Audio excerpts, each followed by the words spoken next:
हाय, मैं रवि के बिंदास बोल में आपका स्वागत है। देखिए, उत्तराखंड में राजनीतिक गहमियां जबरदस्त चल रही हैं। जब से प्रेमचंद अग्रवाल ने सदन में ये बयान दिया, उसके बाद से राजनीति का भूकंप उत्तराखंड में जबरदस्त है और ये कयास लगने लगे थे कि कुर्सी जाने वाली है प्रेमचंद अग्रवाल की। लेकिन चूंकि प्रेमचंद अग्रवाल एक अकेले नॉन पहाड़ी मंत्री थे, इसलिए उनको यूं हटाया नहीं जा सकता था। तो ऐसे में मंत्रिमंडल विस्तार तय हो चुका था कि मंत्रिमंडल विस्तार के कारण ही उन्हें लाया जाएगा, सम्मानपूर्वक विदाई होगी। और यह भी नहीं पता चल पाएगा कि आखिर प्रेमचंद अग्रवाल का जो इस्तीफा लिया गया वो उन कारणों से लिया गया, क्योंकि देखिए, बीजेपी एक राष्ट्रीय पार्टी है और राष्ट्रीय पार्टियों को पहाड़ मैदान की राजनीति नहीं करनी, उसे राष्ट्रीय राजनीति करनी है। लेकिन ऐसे मुद्दे पर जब यूकेडी के कुछ नेताओं ने पहाड़ मैदान की राजनीति की और यहां कई और भी अन्य नेताओं ने इसको पहाड़ मैदान बना दिया, ऐसी स्थिति में प्रेमचंद अग्रवाल का इस्तीफा तय था। लेकिन अगर इस्तीफा उनकी अपनी मर्जी से होता तो ज्यादा बेहतर होता, लेकिन उससे पहले यह बवाल हो चुका था। फिर यह तय हुआ, ये मैं पहले ही आपको बोल चुका हूं। देखिए, हमारे सूत्र उस दिन, जिस दिन ये बवाल मचा, हमने उस दिन ही कहा था कि मंत्रिमंडल विस्तार अब होना तय है, क्योंकि वही एक कारण था जिससे प्रेमचंद अग्रवाल का इस्तीफा लिया जाता अन्य मंत्रियों के साथ, तो एक पंथ दो काज हो जाते। लेकिन हुआ क्या, अब उसके बाद देखिए, जब मंत्रिमंडल विस्तार लगभग तय हो गया था, और ये बात हमने पहले कही कि प्रेमचंद अग्रवाल ने पहले ये भी कयास लगाया गया पत्रकारों द्वारा, बुद्धिजीवी द्वारा, कि होली से पहले मंत्रिमंडल विस्तार हुआ। तो रवि के बिंदास बोल पहला चैनल था उत्तराखंड में जिसने ये बताया कि प्रेमचंद अग्रवाल इस्तीफे के लिए नहीं मान रहे हैं अभी वो, और होली तक वो नहीं मानेंगे, और होली से पहले ये मंत्रिमंडल विस्तार किसी हाल में नहीं होने वाला। फिर ये टला, और होली होने के तुरंत बाद ये कहा गया कि यह मंत्रिमंडल विस्तार लगभग तय है। लेकिन एक खेल हुआ। खेल ये हुआ कि हल्द्वानी से एक पूर्व फौजी भुवन कठैत अपने अन्य साथियों के साथ गैरसैंण धरना देने गए और 6 दिन की भूख हड़ताल की। और उस भूख हड़ताल की बात जब प्रेमचंद अग्रवाल तक पहुंची और ये कहा गया कि उनकी तबीयत बिगड़ती चली जा रही है, क्योंकि 6 दिन से अन्न जल नहीं खाया है पूर्व फौजी भुवन कठैत ने, जो गैरसैंण में धरना कर रहे थे अपने अन्य साथियों के साथ, कार्तिक उपाध्याय किसान पुत्र और साथ में फौजी पुत्री सुमन जी। तो प्रेमचंद अग्रवाल ने संवेदनशीलता दिखाते हुए तुरंत इस्तीफा दिया शाम को, कि पता लगा कि मैं जब तक, क्योंकि यह तय हुआ कि 22 तारीख को मंत्रिमंडल विस्तार होगा और अन्य मंत्रियों के, और ये सूत्र के हवाले से हम खबर बता रहे हैं कि 20 तारीख के और इस्तीफे ले जाएंगे और 22 तारीख तक ये मंत्रिमंडल विस्तार हो जाएगा। लेकिन अचानक से 17 तारीख को प्रेमचंद अग्रवाल ने गैरसैंण में जो 6 दिन से आंदोलन में बैठे हुए थे भूख हड़ताल में भुवन कठैत, उनके हालत को देखते हुए तुरंत इस्तीफा दे दिया। लेकिन उसके बाद जैसे ही मैदानी विभाग ने यह बोला कि देखिए अब जय मैदान होगा, ऐसी स्थिति में बीजेपी, मैंने फिर कहा कि देखिए, चाहे कांग्रेस हो या बीजेपी हो, उनके लिए ये बड़ी दिक्कत वाली बात होती है कि वो उनको पहाड़ मैदान को साथ लेके जाना है, क्योंकि ये जो आग है नफरत, वो सिर्फ पहाड़ में नहीं, उत्तराखंड में नहीं और देश के अन्य हिस्सों में फैलने वाली थी। तो बीजेपी बहुत फूक फूक के कदम चल रही थी, कांग्रेस भी ऐसे में फूक फूक के बयान दे रही थी। लेकिन यूकेडी के नेता, उनके बयान, आशुतोष नेगी का वो बयान जो मैदान के दिलों को छिल गया, घायल कर गया, जिसकी आलोचना हमने भी की, जब उन्होंने कहा कि कोई भी जब तक अग्रवाल समाज प्रेमचंद अग्रवाल को अपने समाज से अलग नहीं करता तब तक उनसे कोई सामान नहीं खरीदेगा। ये बात हमने भी कही कि प्रेमचंद अग्रवाल एक मंत्री हैं, उससे आप पूरे मैदान को या पूरे अग्रवाल समाज को घसीटना बेकार है। हालांकि उसमें भी हमें गाली पड़ी रवि के बिंदास बोल को। लेकिन देखिए, सच कहना जरूरी होता है, और आशुतोष नेगी का वो बयान वास्तव में शर्मनाक था।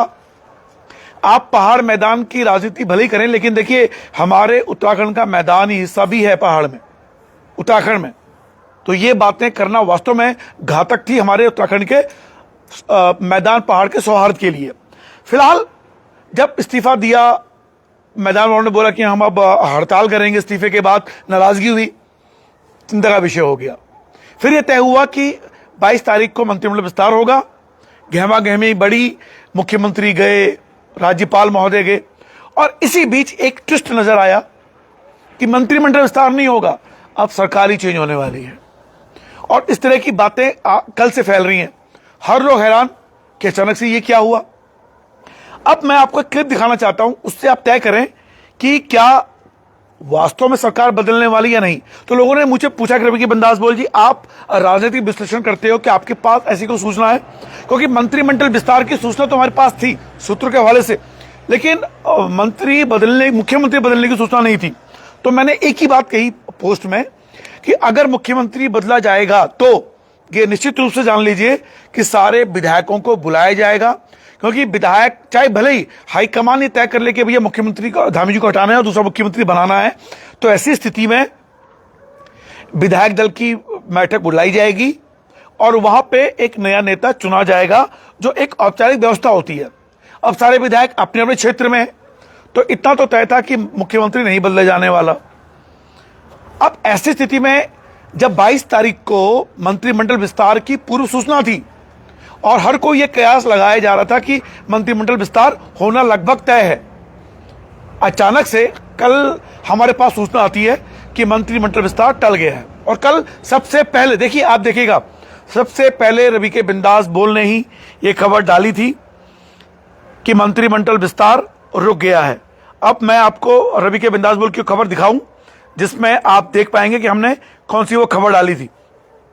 एक चीज, आप एक बात को गौर कीजिएगा कि मैं आपको मुख्यमंत्री ने आज वो आए हैं, उनका चेहरा पढ़िएगा और उस चेहरे से आप अंदाज लगाइएगा कि वास्तव में मंत्रिमंडल विस्तार होने वाला है या नहीं होने वाला है, या मुख्यमंत्री बदले जाने वाले हैं या नहीं जाने वाले हैं। फिलहाल रवि के बिंदास बोल में आप लाइव देख रहे हैं और मैं आपको पुख्ता सटीक विश्लेषण करके बताने वाला हूं कि क्या वास्तव में मंत्री बदले जाने हैं या नहीं बदले जाने हैं, मुख्यमंत्री। और ये भी कयास लगा, और देखिए उत्तराखंड के जितने पत्रकार हैं सबने ये कयास लगा दिए थे कि मंत्रिमंडल विस्तार होगा, यही मंत्री बनेंगे और बहुत जल्द बनने वाले हैं। फिलहाल देखिए, मैं आपको दिखाऊं रवि के बिंदास बोल में आप देख पाएंगे, ये देखिए, ये खबर देखिए आप, ये कल हमने डाली थी, ये देखिए आप कि टल सकता है मंत्रिमंडल विस्तार, और ये खबर हमारी कल रात की है। कल हमने स्पष्ट कह दिया था कि मंत्रिमंडल विस्तार मिल जाएगा, बढ़ जाएगा। ये देखिए आप, तो फिलहाल मंत्रिमंडल विस्तार रुकना ही था। और इसके बाद अब मैं आपको वो चेहरा दिखाना चाहता हूं आज, और इससे आप लगाइएगा कि रवि के बिंदास बोल में आप लाइव देख रहे हैं, ये खबर आपको कितना सटीक लग रही है। तो मुख्यमंत्री जी के बयान सुनिएगा, देखिए आप सुनिए। इस बार मंत्रिमंडल की बात नहीं हुई है, क्योंकि इस बार व्यक्तिगत कार्यक्रमों में गया था और मुझे कुछ समारोह में भी शामिल होना था।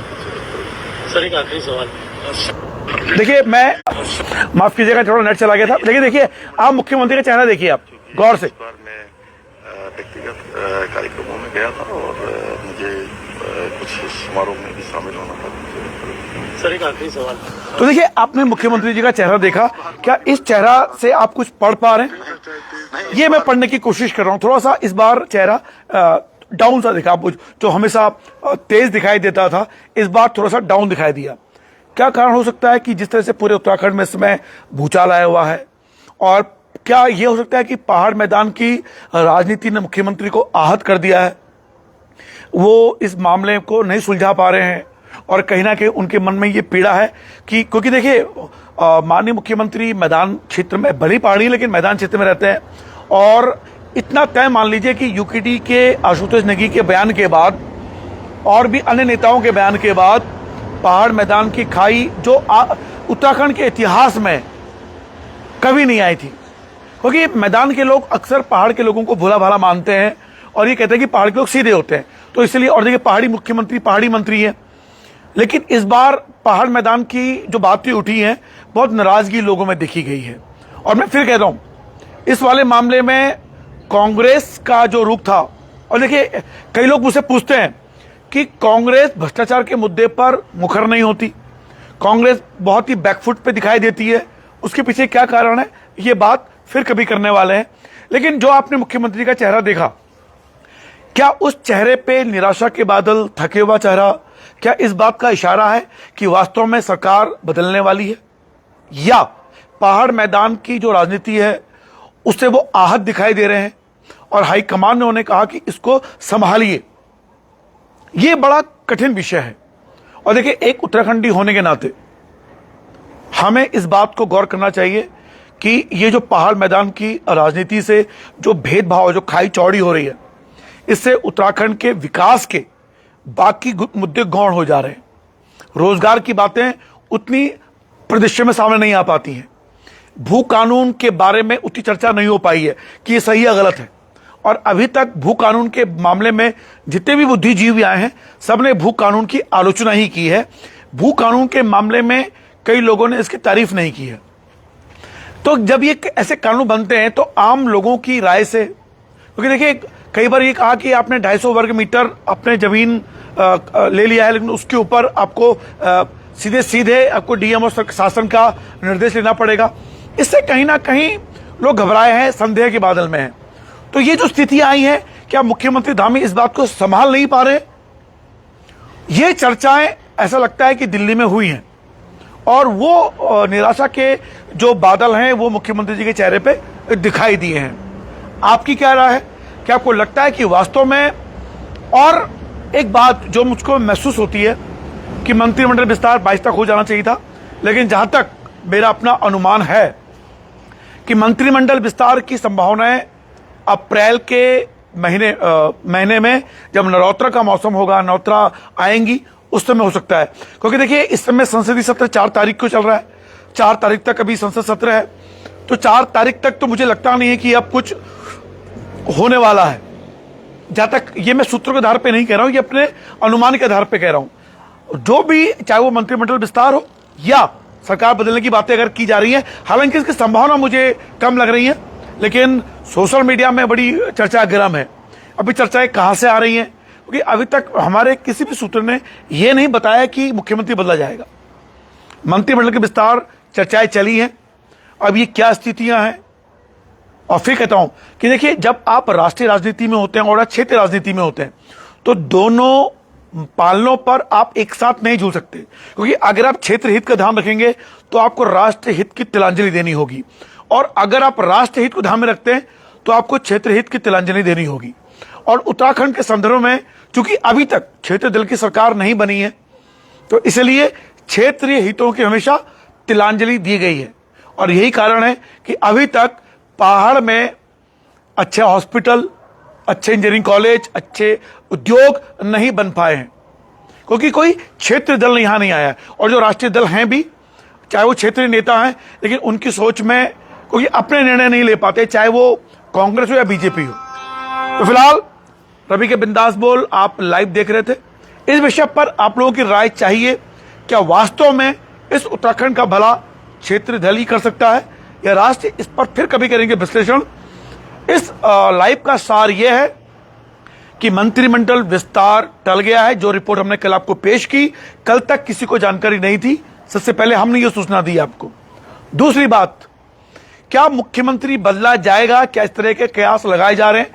ये सूत्रों की सूचना हमारे पास फिलहाल नहीं है, लेकिन मुख्यमंत्री जी का चेहरा बता रहा है कि शायद इस तरह की बातें चली हो या उठी हो।